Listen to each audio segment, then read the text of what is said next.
Assalamualaikum warahmatullahi wabarakatuh. Salam sejahtera bagi kita semua. Yang saya hormati Bu Nuraini sebagai Ketua TPPKK Kelurahan Cisanten Endah dan Ibu Tuti Susana sebagai Kasih Kesos Kesejahteraan Sosial. Yang saya banggakan Nadia Putri Mairina sebagai moderator yang akan lebih meramaikan podcast ini serta para teman-teman yang nonton podcast ini berbahagia.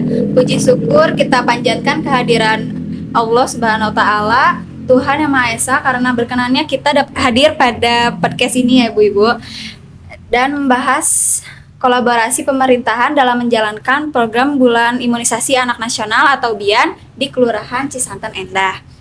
Mana kabarnya Ibu? Alhamdulillah sehat. Alhamdulillah, semoga seterusnya baik dan sehat ya. Amin ya rabbal alamin. Amin ya rabbal alamin. Untuk moderator kita nih, bagaimana kabarnya? Alhamdulillah baik. Ya, semoga baik ya. Amin.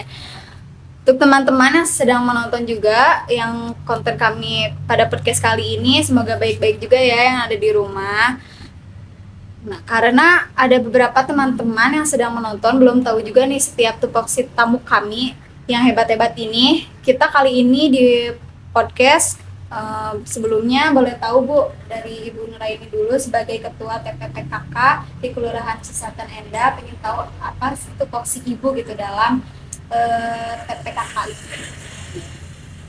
Dulu ya, ini saya sendiri. Bismillahirrahmanirrahim. Assalamualaikum warahmatullahi wabarakatuh. Waalaikumsalam warahmatullahi wabarakatuh. Perkenalkan, nama saya Nuraini, Ketua Tim Penggerak PKK Kelurahan Cisanten Endah. Nah, posisi saya sebagai Ketua Tim Penggerak PKK yaitu sebagai penggerak, juga sebagai pembina di wilayah, khususnya untuk di masyarakat. Jadi saya menggerakkan warga masyarakat khususnya kader yang ada di wilayah Kelurahan Cisanten Endah untuk berbagai macam kegiatan, karena luas sekali untuk PKK ini. Tidak hanya yang berhubungan dengan Kasih Kesos, tapi kita juga berhubungan dengan Kasihpan juga, Ekpan juga, kelurahan, karena kita bergerak langsung ke masyarakat. Kegiatan PKK sendiri kita membina, kita laksanakan itu ada setiap bulan ada pertemuan PKK rutin yang kita laksanakan. Itu biasanya kita laksanakan pada minggu kedua, baik apakah itu hari Kamis atau hari Senin. Kenapa berubah? Karena kita kadang ada kegiatan yang tidak terduga bentrok dengan kecamatan ataupun dari PKK kota, seperti itu untuk kegiatannya.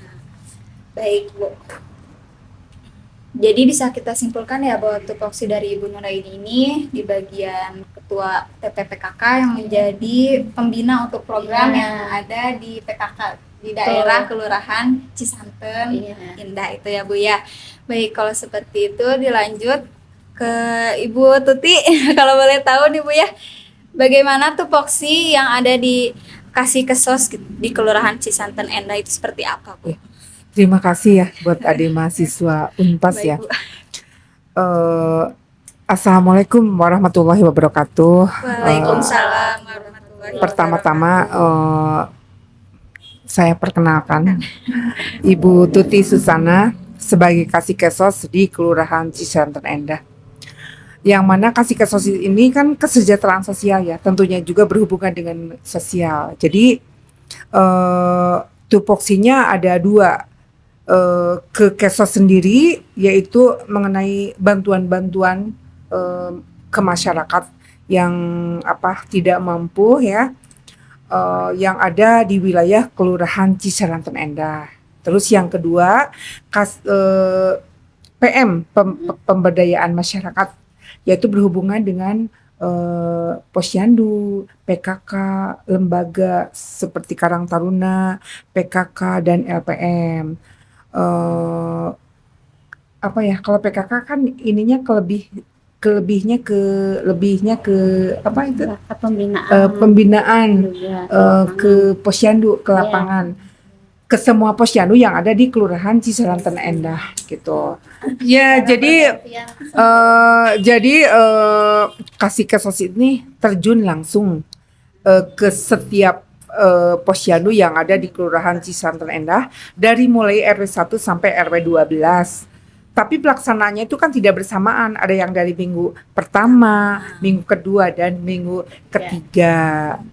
Nah, di situ kegiatannya ya tentunya kami memonitoring dan evaluasi tugas-tugas kader-kader posyandu. Bagaimana cara misalkan menimbang anak ya Bu, terus mengukur tinggi badan anak, terus lingkar kepala gitu. Jadi itu harus betul-betul teliti gitu ya, karena sangat berpengaruh sekali, apalagi dengan tumbuh kembang anak. Jangan sampai anak itu misalkan bulan sekarang tinggi, bulan berikut pendek, itu tidak boleh karena berhubungan dengan stunting. Nah, kalau misalkan ini ininya kan BIAN ya, imunisasi. Imunisasi ini kan biasanya berbarengan dengan pemberian vitamin A yang dilaksanakan setiap bulan Februari. Nah, kami sebagai Kasikesos ya tentunya turun ya, tentunya juga koordinasi dengan puskesmas, dengan kecamatan, karena di situ peran Kesos ini harus memberikan informasi, mensosialisasikan gitu kepada masyarakat, agar terutama masyarakat awam agar mengerti gitu tentang pemberian imunisasi kepada anak-anak balita gitu. Seperti itu ya Bu. Baik, untuk teman-teman bisa kita simpulkan lagi ya, untuk tupoksi dari Ibu Tuti itu yaitu dan yang menghubungkan dengan sosial, yang adanya Kesos dengan membantu dan memperdaya masyarakat untuk PKK, LPM, dan lain sebagainya. Seperti itu.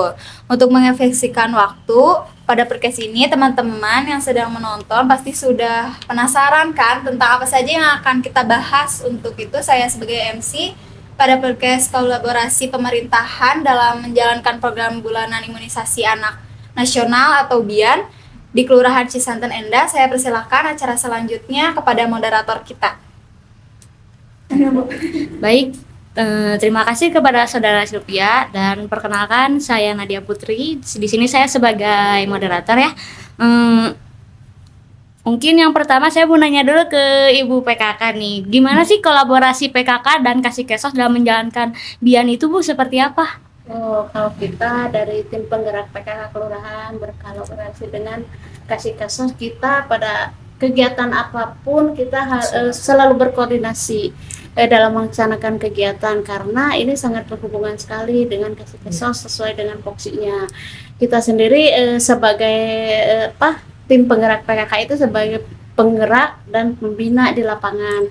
Semua kegiatan yang kita laksanakan itu selalu berkolaborasi, karena di Kelurahan Santan Endah sendiri kita sebenarnya untuk semua, misalnya kita monitoring posyandu, karena sebulan itu kita ada kebetulan di Cisanten itu ada 15 posyandu yang kita dari ada satu RW yang mempunyai 2 posyandu.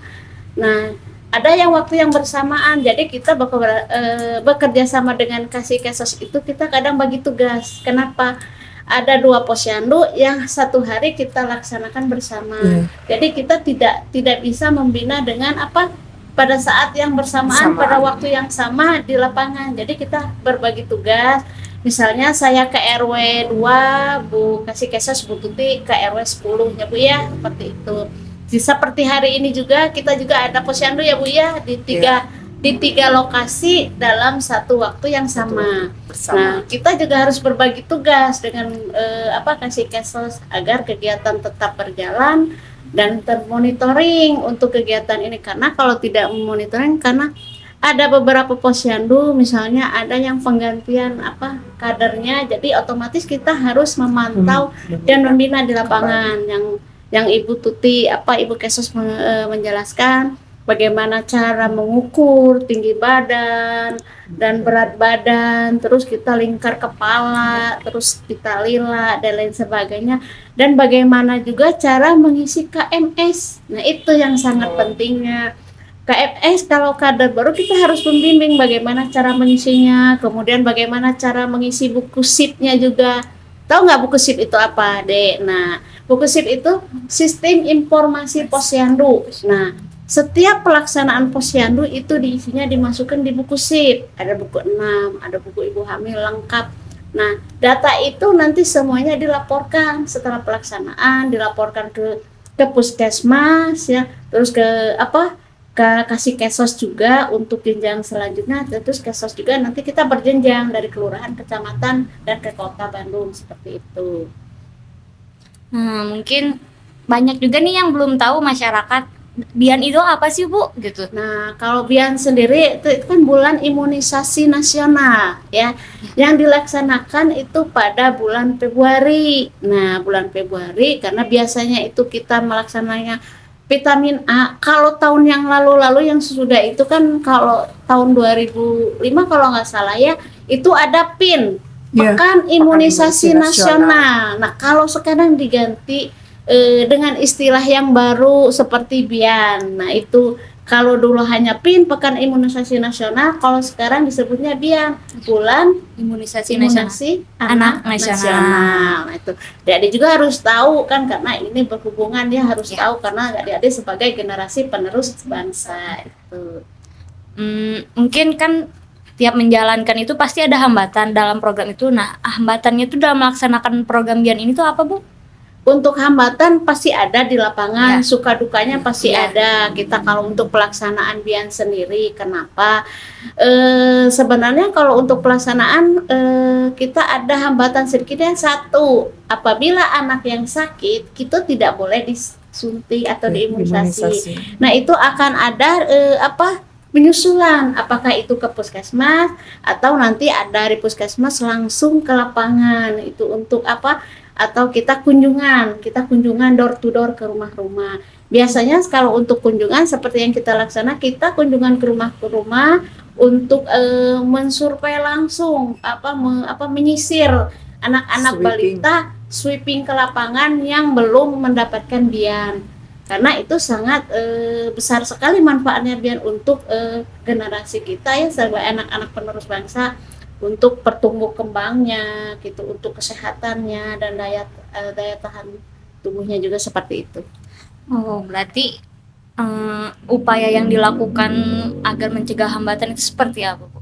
Nah, kalau kita upaya untuk pencegahannya dilakukannya seperti apa agar BIAN bisa berjalan dengan baik gitu? Nah, kalau untuk pencegahan upaya kita kan kita selalu mengadakan pembinaan dan memberikan berkoordinasi dengan puskesmas bahwa BIAN itu wajib dilaksanakan. Apabila di masyarakat yang belum mendapatkan BIAN, kita koordinasi dengan puskesmas, dan puskesmas juga langsung sweeping ke lapangan. Jadi kita bersama-sama, saya ketua tim penggerak PKK sama kasih kesos sama dari tim dari puskesmas, kita langsung sweeping ke lapangan agar anak-anak semuanya mendapatkan BIAN.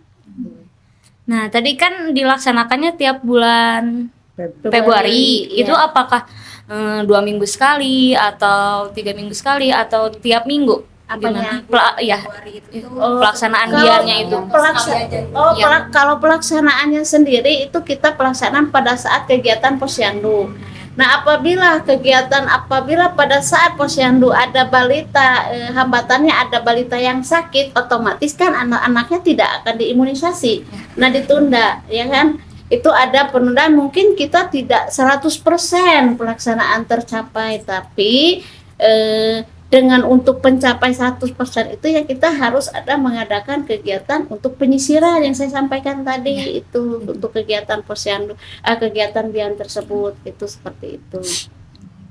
Mungkin tadi dari Ibu udah, sekarang kita lanjut ke Ibu kasih kesos kita nih. Nah, Ibu gimana sih cara step by step dari mungkin susah nih Bu ya dari imunisasi itu ke masyarakat. Nah, agar masyarakat awam itu tahu nih Bu, BIAN itu cara menjalankan kayak gimana Bu? Sebetulnya, sama aja dengan Ibu PKK ya, karena Kesos ini hanya, mendampingi mungkin ya, Bu, ya. Iya. Tapi tetap aja harus bisa menyampaikan bahwa imunisasi BIAN ini sangat penting sekali dilaksanakan ya. Jadi kita harus betul-betul membujuk mereka, terutama, orang tua balita ya, Iya. agar anaknya, mau diimunisasi, kayak gitu. Karena, ya seperti begini, kalau misalkan, "Ibu ini udah diimunisasi belum?" "Belum." Misalkan, "Kenapa?" Misalkan si ibunya ragu atau anaknya misalnya rentan sakit atau gimana, kita ya harus pelan-pelan gitu ya, harus pelan-pelan membujuk orang tuanya untuk datang, berbondong-bondong, baik itu ke posyandu atau ke puskesmas gitu, dan memberikan penjelasan. Nanti ibu kalau tidak diimunisasi anak bakal apa namanya sensitif, kena penyakit atau apa, Daya terus di tahannya masa kurang. daya tahan tubuhnya berkurang. Misalkan nanti di masa depannya, misalkannya takutnya kan apa yang tidak diimunisasi itu misalkan dampaknya eh, penyakit polio atau dan Campak. sebagainya, campak dan sebagainya gitu. Jadi ya memang kita harus sabar ya Ya. kepada ibu orang tua balita. Jadi atau dengan cara misalkan, yuk misalkan kita berbondong-bondong ke sana, nanti ada pemberian makanan Hadiah tambahan, gitu, ada ya, hadiah, enteng ya. ada susu atau ada apa biar anaknya tumbuh kembang anaknya bagus, normal, nanti kuat begitu. Nah, dampak dari Kesos itu sendiri sih Bu dalam program BIAN itu apa Bu dampaknya? Eh, Maksudnya dampak positifnya apa negatifnya? Dua-duanya Kak Love. Oh iya, ya tadi itu kalau negatifnya kalau nggak diimunisasi nanti rentan dengan apa Penyakit. mudahnya Penyakit. penyakit menular ke tubuh balita ya, ke tubuh bayi. Kalau misalkan dampak positifnya kan nanti anaknya berkembang dengan sehat, normal, kuat kan, misalkan terhindar dari stunting, dari penyakit-penyakit yang seperti apa namanya, yang Daya tahan tubuhnya polio, kuat. daya tahan tubuhnya kuat kan yang semua ibu-ibu balita kan menginginkannya begitu gitu. Sedangkan kan ibu banyak yang di masyarakat awam yang tidak mengerti dengan apa namanya dengan Dengan ini Ya, imunisasi. ya dengan imunisasi gitu. Ya kita harus betul-betul menginformasikan, baik itu mengadakan apa penyuluhan ya Bu, sosialisasi dan Pembinaan sebagainya, langsung ke pembinaan ke kader-kader Kader. melalui woro-woro atau misalkan ada apa namanya rapat rutin PKK, kita informasikan kepada para kader posyandu di wilayah masing-masing agar orang tua balita itu rajin untuk pergi ke posyandu tersebut. Nah, kan tadi udah nih Bu dampak dari Kesos itu. Nah, kalau dampak ke masyarakatnya itu kayak gimana Bu?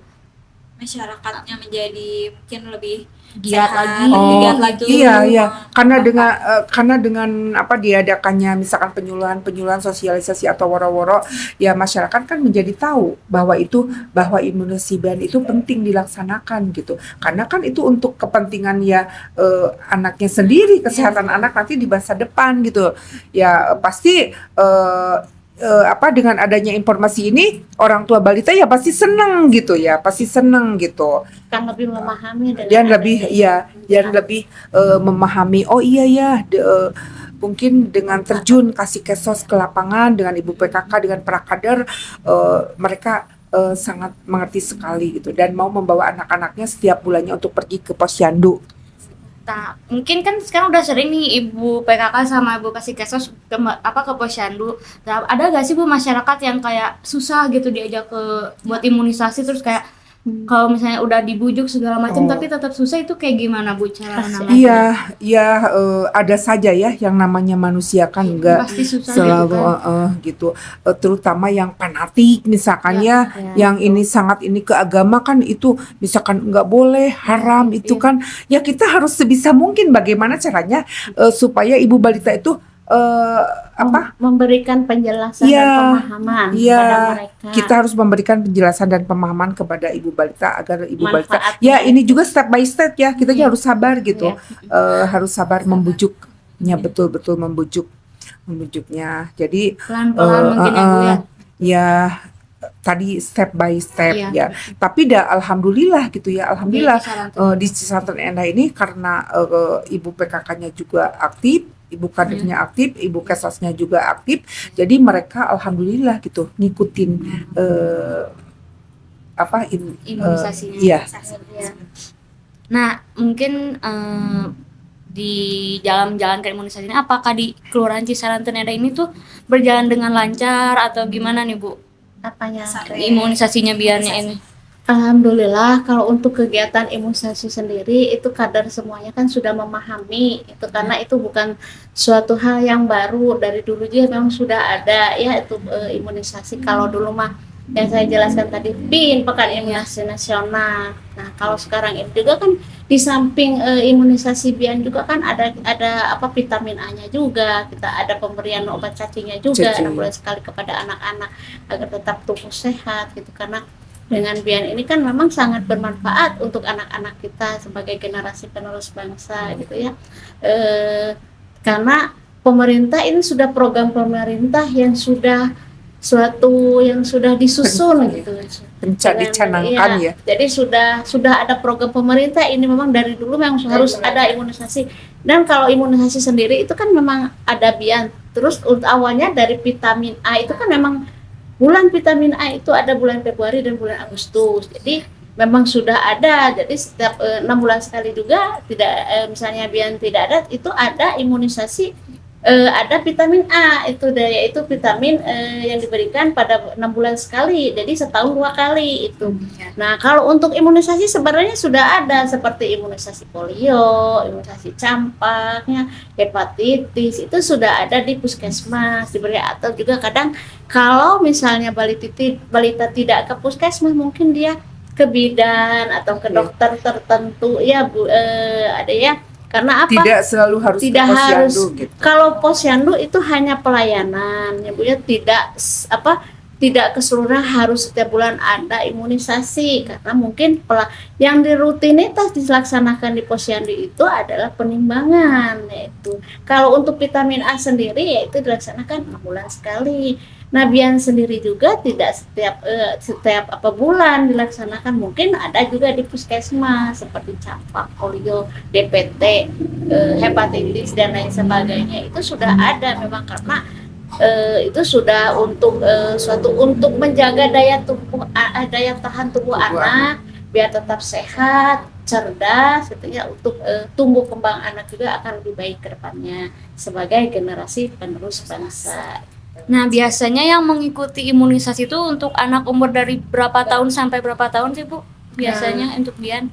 Kalau BIAN sendiri itu kan anak-anaknya kan, kita itu kalau untuk vitamin A itu kan dari 6 bulan ke atas ya. Nah itu. Nah kalau BIAN juga sama anak-anaknya juga kan, ini kalau bukan dari nol nggak boleh anak-anaknya gitu. Jadi seperti vitamin A diberikan 6 bulan. Terus untuk BIAN sendiri juga itu ya diberikannya tidak dari 0 bulan gitu, seperti DPT yang lain sebagainya yang diberikan di puskesmas. Ada gitu. waktunya mungkin. Ada waktunya, ada batas waktunya, tidak diberikan semua umur, ada batas waktunya gitu, seperti itu. Jadi kalau untuk BIAN sendiri ya alhamdulillah tidak diberikan 0 bulan, tapi sudah tidak diberikan 0 bulan, sayang itu tidak, karena itu biasanya BIAN itu diberikannya anaknya sudah mencapai umur di atas sekitar, kalau udah 6 bulan kan, kalau itu kan anak-anak kan kita seperti ASI eksklusif juga ya 6 bulan ke atas. Nah itu iya MASI itu seperti itu baru. Kalau ASI itu kalau BIAN sendiri juga sama gitu anak-anaknya gitu. Jadi dari umurnya itu kita berikan anaknya sudah umur 6 bulan ke atas juga udah diberikan, iya gitu. Seperti itu. Nah, mungkin dicukupkan ya Bu ya pertanyaan mengenai Bian. Semoga yang menonton nih pada tahu nih Bian itu apa yang tadi udah dijelaskan ya. Baik, saya kembalikan lagi ke MC. Nah guys, jadi ada dikit hiburan nih dari ibu-ibu yang ada di depan ini, yaitu Bu Tuti dan Bu Raini. Karena suara mereka yang sangat merdu dan biasa menyanyi guys, jadi mungkin kita mendengarkan dulu lagu yang dipersembahkan oleh mereka untuk balita dari ibu-ibu hebat yang ada di sini ya. Oke, jadi langsung aja mulai ya Bu ya. Oke, kita yuk Bu sama-sama lagu apa yang imunisasi itu. Karena ini kan temanya tentang bulan imunisasi anak nasional. Jadi kita harus apa namanya? Biar enggak Mensosialisasikan. begitu monoton ya. Jadi kita Boring. Ada hiburan anggap aja ya Bu ya. jadi anggap aja ini kita balita Bu ya. Balita Agung gitu Bu. Balita Agung. Balita Agung. Iya. Sehat. Yuk, Yuk boleh. Satu, dua, tiga. Aku anak sehat, tubuhku kuat, karena ibuku rajin dan cermat. Semasa aku bayi, selalu diberi ASI, makanan bergizi dan imunisasi.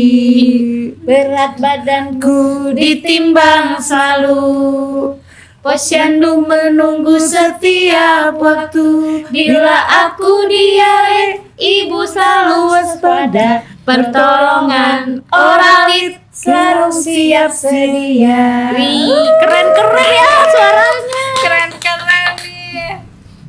Nah guys, yang sudah kami tadi obrolkan juga, kita bisa tarik garis besarnya pada podcast ini, yaitu dengan melaksanakan Bian di Kelurahan Cisanten Endah dengan gebiar pada setiap bulannya, yaitu bulan Februari dan Agustus ya Bu ya tadi. Betul, Dan Agustus ya sudah ditentukan, serta balita yang dibantu oleh puskesmas ya pada program tersebut, seperti itu. Nah, untuk itu semoga yang tadi narasumber hebat ini sampaikan semoga juga bermanfaat bagi kehidupan kita semua ya. Yang kita bisa lihat juga dari pengalaman yang ada di Kelurahan Cisanten ini, karena sudah di penghujung podcast kolaborasi pemerintahan dalam menjalankan program Bulan Imunisasi Anak Nasional atau BIAN di Kelurahan Cisanten Endah. Ini saya dan rekan-rekan mengucapkan terima kasih banyak sama-sama kepada narasumber, yaitu Bu Tuti dan Bu Nuraini yang cantik-cantik ini, yang ada hebat-hebat ya guys ya. Nah, pada yang telah hadir pada podcast ini gitu. Dan juga teman-teman, terima kasih juga yang sudah menonton kami dari awal sampai akhir. Minta maaf atas perilaku atau tutur kata kami. Jangan sampai lupa subscribe, comment, and like. Assalamualaikum Warahmatullahi wabarakatuh. Kami dari kelompok Berapa ya anjir? Kolaboratif ya, kelompok 7 Matkul Kolaboratif Governance yang diampu oleh Pak Andre Arifmansyah SAP MAP CLI KBLI KBLC Apa Pak saya Pak, itulah maaf ya pokoknya Pak. kayak apa ya. Sekian dan Sekian Sekian, rekaman terima dari kasih. kita. Wassalamualaikum warahmatullahi wabarakatuh ya Bapak. Langsung Bapak. Minta ini aja Pak, dilulusin, dilulusin. Amin. Uasnya